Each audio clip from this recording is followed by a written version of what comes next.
गोमिया प्रखंड के खुदगड्डा पंचायत के ऊपरटोला में स्थित आंगनबाड़ी केंद्र संख्या 504 पर शुक्रवार को ग्राम सभा का आयोजन कर सेविका पद का चुनाव कर लिया गया। हालांकि चुनाव के दौरान खूब हंगामे देखने को मिले। मौके पर गांव की एक विधवा बहू सुमित्रा देवी, पति स्वर्गीय मनोज पासवान, वार्ड नंबर 1 ने भी इस पद के लिए आवेदन किया था, मगर उनके आवेदन को यह कहकर नजरअंदाज कर दिया गया कि यह चुनाव अनुकंपा के आधार पर किया गया है। जबकि पंचायत की मुखिया श्रीमती तारामणि देवी ने इस चुनाव पर कई सवाल खड़े करते हुए सीडीपीओ पर आरोप लगाते हुए क्या कहा, देखिए इस पूरी रिपोर्ट में। बड़ी सेविका के दिन हमने भी आवेदन दिए थे। तो जिस समय हमारा पहला मीटिंग हुआ था 9 सितंबर 2022 को, ठीक है, तो जिसमें हम लोग 8 आवेदक थे, जिसमें चयन करते करते मतलब हम लोगों की शैक्षणिक योग्यता का चयन करते करते हमारे सीडीपीओ मैम और हमारे मुख्यतः वार्ड सदस्य सारे जितने भी थे सबके सामने ये बात हुई थी और उस समय हम लोगों का चयन हुआ। तो उस समय क्या हुआ ना कि हमारा जो था 4 लोगों का हम लोग आके यहाँ पर चयन, जिसमें थी एक सुजाता देवी जिसके घर का मृत्यु हो चुका है, उसके घर की एक थी और हम लोग 3 और थे, जिसमें से सीडीपीओ मैम मतलब बोला गया कि यहाँ पर मुखिया जी का भी कहना था, गाँव वाला का भी कहना था कि जो विधवा है उसको प्राथमिकता दिया जाए।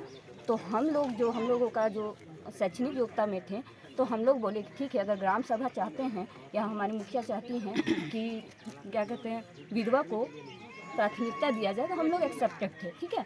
बट वहाँ पर जो सुजाता देवी हैं, जो मृत्यु हो चुकी है उनके घर के जो एक और सदस्य जो हमारे साथ आवेदिका थी, उसने बोला कि हम ये एक्सेप्ट नहीं करते हैं, हम अपने घर जो विधवा को है उसको प्राथमिकता नहीं देंगे। जिसके वजह से उस दिन सीडीपीओ मैम ने बोला कि आप लोग आपसे मुखिया को बोला गया, हमारी मुखिया जी को, कि आप लोग आपसी सदस्यता बना लीजिए, आप राय मशाई करके हम लोगों को आप लोगों को 4 दिन का टाइम देते हैं, उसमें आप लोग हमको बता दीजिएगा और यही अगर आप लोगों में आपसी मतलब विचार नहीं हो सकेगा तो आपने जो मेरिट बेसिस पर हम इसका सिलेक्शन कर देंगे। बट ऐसा नहीं करते हुए सीडीपीओ मैम ने फिर हम लोगों को नेक्स्ट डेट निकला, मतलब और वो डेट हमारा था 28 फरवरी 2023 था, जिसमें हमारे घर की जो आवेदिका उसके घर की जो आवेदिका थी उनके घर में नहीं, उस समय हमें सीडीपीओ मैम ने बताया था कि नया सर्कुलर निकलने वाला है, बट उस समय सर्कुलर नहीं निकला था। तो मैम और हमारा नया सर्कुलर निकला तब 30 तारीख को ना 30 सितंबर 2022 को निकला नया सर्कुलर, बट उसको नहीं देखते हुए इतना दिन टाइम खींची मैम सीडीपीओ मैम और 28 फरवरी को नेक्स्ट मीटिंग रखी।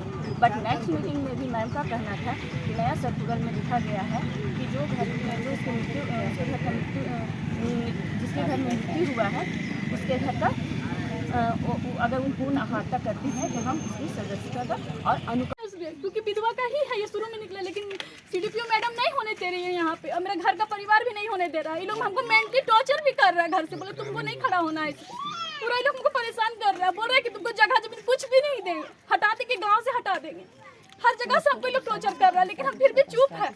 मेरा 2 बेटी है, लोग 2 साल तक ये सब शादी ये लोग जानबूझ के ही किया है, ये लोग जानबूझ के लोग शादी किया कि ताकि मेरा ही बहू को हो जाए। हम भी तो उसी घर की बहू है, हम कहाँ जाएंगे। मेरा सुमित्रा देवी नाम है। आज का बैठक का क्या उद्देश्य था? आज का बैठक का उद्देश्य रहा कि खुदगड्डा ऊपरटोला में सहायिका पद आंगनबाड़ी सहायिका पद खाली रहने के कारण आज चुनाव तीसरा बार बैठक हुआ और सीडीपीओ मैडम ने, सीडीपीओ अलका रानी ने हमेशा से अनुकंपा और ग्राम सभा की बात कही। जब मीटिंग शुरू हुआ पूरा उसका सर्कुलर सरकार का पढ़ा गया तो उसमें लिखा था कि मैट्रिक विधवा महिला या छोड़ा हुआ कोई प्रत्याग महिला हो सकती है, अगर वो जब नहीं है उस पोषक क्षेत्र में तो जो अहर्ता को जो पूरी करती है, अहर्ता को पूर्ण करते हैं उसको लिया जाएगा आपका मेरिट के आधार पर। लेकिन यहाँ मैडम ने मेरिट को ना लेते हुए उन्होंने कहा कि हम अनुकंपा पर ले रहे हैं। हमने उसको सवाल किया कि अनुकंपा यदि ले रहे हैं मैडम तो अनुकंपा में सदस्यता उस परिवार का सदस्यता बना करके और एक मृत्यु सर्टिफिकेट दे करके इसका अथी को आप ज्वाइन करवा दीजिए। लेकिन मैडम नहीं मानी और बोली कि नहीं ग्राम सभा में ही इसका चुनाव होगा। हम बोले ग्राम सभा में चुनाव होगा तो ग्रामीण को चुनने का हक दीजिए। हमारा ग्रामीण जनता भी इस पंचायत का जनता है, वो चुनाव करके सरकार को सुनाएगी, चाहे अपना गाँव के लिए अच्छा शिक्षक चुनेगी और वो पारित करेगी। लेकिन मैडम एक ही चीज़ को रट लगाए रही कि अनुकंपा है, अनुकंपा। तो इसी बात पर लोग बोले कि अनुकंपा का जब हमको मतलब आप समझा नहीं सकते, ग्राम सभा नहीं समझा सकते हैं तो आप किस बात का आप मीटिंग करना चाहते हैं?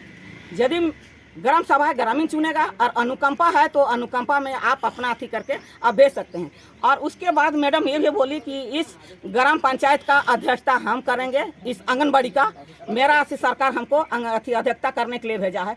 तो बोले कि जब अध्यक्षता करने के लिए भेजा तो मुखिया को आप क्यों बुलाए? मुखिया का नहीं होना चाहिए। हाँ, तो मुखिया नहीं रहेगी तो भी से हो सकता है। जब मुखिया नहीं थी, उस पोषक क्षेत्र का सरकार का गाइडलाइन के अनुसार मुखिया का होना जरूरी है। जिस पोषक क्षेत्र में जो वार्ड सदस्य है, वार्ड सदस्य का भी रहना जरूरी है। लेकिन ना तो इस मीटिंग में मुखिया रही, ना ही वार्ड सदस्य रही।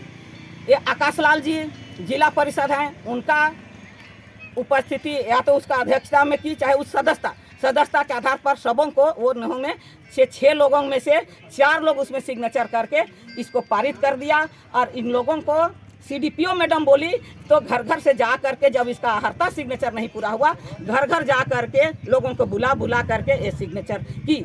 हमेशा से टाल मोटल करते हुए आज हमको ये शंका है कि CDPO मैडम इन लोगों से जरूर पैसा उसा ली होगी, इसीलिए हमेशा एक तरफा बात कर रही है और ग्रामीण को कोई जवाब नहीं दे पा रही है। 3 बार मीटिंग करने का खास टेक्निकल प्रॉब्लम कहाँ से?